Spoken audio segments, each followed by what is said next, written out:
तौफीक आपका स्वागत है आपके अपने चैनल इकरा एजुकेशन अड्डा पर, जहां आप शिक्षक नियोजन से जुड़ी हुई जो भी खबरें होती है सबसे पहले सबसे सटीक तरीके से पाते हैं। तो मैं आज जो सुबह आपके लिए लेकर आया हूं वो अपडेट ये है कि मैं अखबारों की सुर्खियों को लेकर आपके सामने एक्सप्लेन करने आया हूँ कि अखबार की सुर्खियों में क्या है और उसमें आज शिक्षक नियोजन से जुड़ी हुई कौन सी ऐसी बातें हैं जो हम सभी अभ्यर्थियों को जानना और सुनना बहुत ज़रूरी है।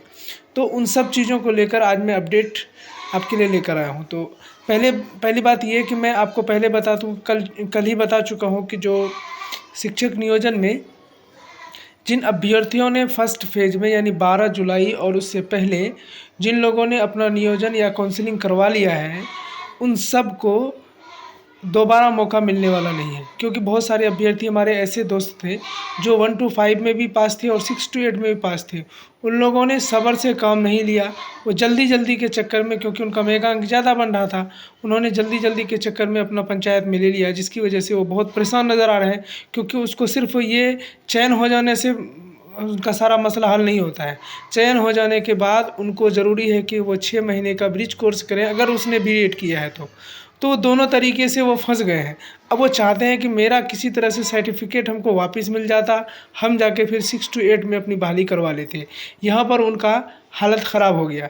हालत इसलिए ख़राब हो गया क्योंकि रंजीत कुमार सिंह सर ने, जो प्राथमिक शिक्षा विभाग के सचिव हैं, उन्होंने साफ खुले शब्दों में कह दिया है। मैं उसका आपको फेसबुक पेज का जो उन्होंने पोस्ट डाला है, मैं उसको भी आपको उसके हवाले से भी बताऊंगा। कल मैंने ऑलरेडी बता दिया है, फिर भी मैं आज आपको अखबार के ज़रिए से मैं कुछ जो इम्पोर्टेंट चीज़ें हैं वो मैं आपको बताने वाला हूँ। तो देखिए, अगले 6 माह वर्ग 6 से 8 के लिए होनी है काउंसलिंग। अगले माह यानी अगस्त में होना है 6 से 8 के लिए काउंसलिंग, और साथ के साथ होगा 1 to 5 का भी। तो फर्स्ट फेज में चयनित अभ्यर्थियों को सेकेंड फेज में नहीं मिलेगा मौका। पिछले जो फेज़ में जिन लोगों का हो चुका है उनको आगे आने वाले समय में मौका नहीं मिलेगा, क्योंकि उनका सब कुछ डॉक्यूमेंट्स ले लिया गया है और वो वापस नहीं मिलने वाला है। तो चलिए, मैं इस अखबार के ज़रिए से यही सारी चीज़ें इसमें कही गई है। और देना होगा नया जाति आवासीय आय प्रमाण पत्र। आप सबको मालूम है कि NCL यानी नॉन क्रीमिलियर देना होगा, क्योंकि ये अनिवार्य कर दिया गया है। तो आप सभी इसको बनवा लें, जिनको नहीं है वो बनवा लें। बहुत आसानी से भी बन पा रहा है। ऑनलाइन आप करेंगे, जाके ब्लॉक के किसी स्टाफ से जाके जो वहाँ पर रहते हैं उनसे आप आसानी से बनवा सकते हैं। तो इनमें नॉन क्रीमिलियर में क्या क्या इस्तेमाल होता है वो आप सबको मालूम कि जाति चाहिए, निवासी चाहिए, आय चाहिए। ये तीनों को मिला के आप अपने मोबाइल से भी आसानी से NCL के लिए अप्लाई कर सकते हैं, जिससे कि आप आसानी से आपको NCL मिल जाएगा। नहीं तो अगली फेज़ की बहाली में आपको बहुत सारी मुश्किलों का सामना करना पड़ सकता है। तो चलिए, मैं आगे बात करता हूँ। दूसरे देखिए यहाँ पर क्या कहा है doctor Ranjit Kumar Singh IAS sir ने। सर्टिफिकेट की पूरी नियुक्ति प्रक्रिया के बाद ही मिल पाएगी। तो आप जो सपना देख रहे थे कि मैं किसी तरह इनसे सर्टिफिकेट लेकर मैं अपना काउंसलिंग दूसरी जगह करा लूँगा, तो ये आप भ्रम में मत रहें और इसको आप खतरे की घंटी भी मान लें। अगर हो सकता है कि आपने ऐसा किया तो हो सकता है कि आपके दोनों जगह से आपका जो है वो काउंसलिंग वो रद्द हो जाए और आपको कहीं के भी आप ना रहें। इसलिए आप ऐसी गलती ना करें। जहाँ पर आपकी काउंसलिंग हो गई है आप वहीं पर बने रहें। फिर आगे चांस जब आपको मिलेगा तो उसके बाद आपकी जो ये है वो सही हो जाएगा। तो शिक्षकों के काउंसलिंग में पंचायत नियोजन इकाइयों की गड़बड़ी का मामला उजागर हुआ है। जैसा आपने देखा है कि लगातार इस बात की खबर है, चर्चा है कि लोगों ने कम अंक वालों को पैसा लेकर मुखिया या ग्राम सेवक ने क्या किया था, उनका काउंसलिंग कर दिया। जो असल में अच्छे जो सही अभ्यर्थी जिन मेगा सूची में उनका नाम पहले था, उसका नहीं किया गया और नीचे वालों को गलत तरीके से कर दिया गया। तो उस पर लेकर अखबार में लगातार सुर्खियां बनी हुई हैं। उसमें कुछ खबर आ रही है उसको लेकर मैं आपके सामने आज हाजिर। तो बिहार शरीफ में शिक्षक नियोजन के दिन ही दिन हिंदी दैनिक जागरण आज ये खबर छपी थी कि नियोजन के अनियमितता की बू आ रही है और ये अखबार को सच दिख रहा है। पंचायत नियोजन इकाइयों द्वारा अनियमितता बरतने वाले को लगातार शिकायतें मिल रही है।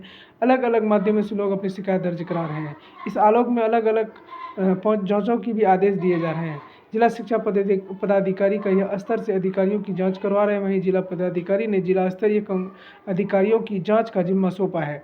ये दूसरी ओर नियोजित शिक्षकों के सर्टिफिकेट अभी तक एनआईसी पर अपलोड नहीं होने से अनियमितता की शिकायत पर मोहर लगती दिख रही है। निर्धारित समय के बीत जाने के बाद भी चयनित अभ्यर्थियों का सर्टिफिकेट अपलोड नहीं होना निश्चित शक पैदा कर रही है। नियमानुसार 20 जुलाई तक हर हाल में इसे अपलोड कर दिया जाना है। अब तक 2 दिन शेष बचे हैं, लेकिन अभी तक सारे अभ्यर्थियों का सर्टिफिकेट अपलोड नहीं हो सका है। एक सप्ताह पूर्व 109 पंचायतों का नियोजन इकाइयों में पहली से 5वीं तक कक्षा के शिक्षकों की काउंसलिंग हुई थी। इस दौरान 438 पदों के लिए लोग काउंसलिंग कराए थे, लेकिन 117 पद खाली रह गए। काउंसलिंग के हफ्ते बाद भी चयनित सूची सार्वजनिक नहीं हो सकी। कई लोगों की द्वारा शिकायत मिल रही है कि लोगों का आरोप है कि अधिक नंबर रहने के बावजूद उनका नियोजन नहीं किया गया। कुछ एक स्तरों पर नियोजन रजिस्टर बदले जाने का ही मामला सामने आ रहा है। कहीं नियोजन इकाई की मेगा सूची में अभ्यर्थियों का नाम ही गायब कर दिए जाने का शिकायत मिल रहा है। चंडी और थरथरी में मेगा सूची की प्रकाशित हुई ही नहीं और काउंसलिंग कर लिए जाने का मामला सामने आया है। इस तरह नूरसराय में बहाली के बाद नियोजन पंजी बदले जाने का मामला सामने आया है। जिला शिक्षा पदाधिकारी जहां पंचायतों में पंची बदलने का वीडियो खंगालने की बात कह रहे हैं, वहीं कई गंभीर शिकायतों के आलोक में जिला अधिकारी ने चंडी और थरथरी प्रखंडों को जिला आपूर्ति पदाधिकारी प्रमोद कुमार और वरीय समर्था किशन कुमार के जांच के आदेश दिए गए हैं। और एक बात मैं बताता चलूँ यहाँ पर कि इस बार जो अगली बहाली जो होनी है, मतलब जो नेक्स्ट फेज़ अगस्त में होना है, उसमें रंजीत कुमार सिंह ने सर आप लाइव में आकर कहा है कि उसमें वीडियो जो है वीडियोग्राफी पर ज़्यादा जोर दिया जाएगा, साथ के साथ माइकिंग पर भी बहुत अच्छी तरह से जोर दिया जाएगा, जिससे कि हर एक अभ्यर्थी का नाम को पुकारा जाए और उसमें जो लोग वहाँ पर मौजूद होंगे उनकी ही काउंसलिंग हो पाएगी। क्योंकि मुखिया और पंचायत ग्राम सेवक द्वारा 5-5 लाख रुपया लेकर, मैं सीधा आरोप लगा रहा हूँ कि 5-5 लाख रुपया, 6-6 लाख रुपया, 3-3 लाख रुपया लेकर गलत अभ्यर्थियों को काउंसलिंग कराना चाहते हैं और उनके ऊपर सख्त कार्रवाई होनी चाहिए और उनको जेल की हवा भी मिलनी चाहिए। क्योंकि अगर वो जेल की हवा नहीं खाएंगे तो वो लोग जल्दी सुधरने वाले नहीं हैं। इसलिए ख़ास तौर पे मुखिया और ग्राम सेवक इस तरह के लोगों को काउंसलिंग में जहाँ पर गड़बड़ी की है उनको जेल की सज़ा होनी चाहिए, सीधे उनको जेल पर ले जाना चाहिए। देखिए, चयनित शिक्षक अभ्यर्थियों को दोबारा नहीं मिलेगा मौका, ये आप लगातार हर अखबार की सुर्खियों में देख चुके हैं। तो चलिए दोस्तों, ये वीडियो मेरा अगर आप पसंद आता है तो आप इसको लाइक और शेयर करें। साथ के साथ अगर हमारे चैनल पर आप नए हैं तो हमारे चैनल को सब्सक्राइब कर लें, क्योंकि मैं हर तरह के अपडेट के साथ आपके शिक्षक नियोजन से जुड़ी हुई जितने भी अपडेट होते हैं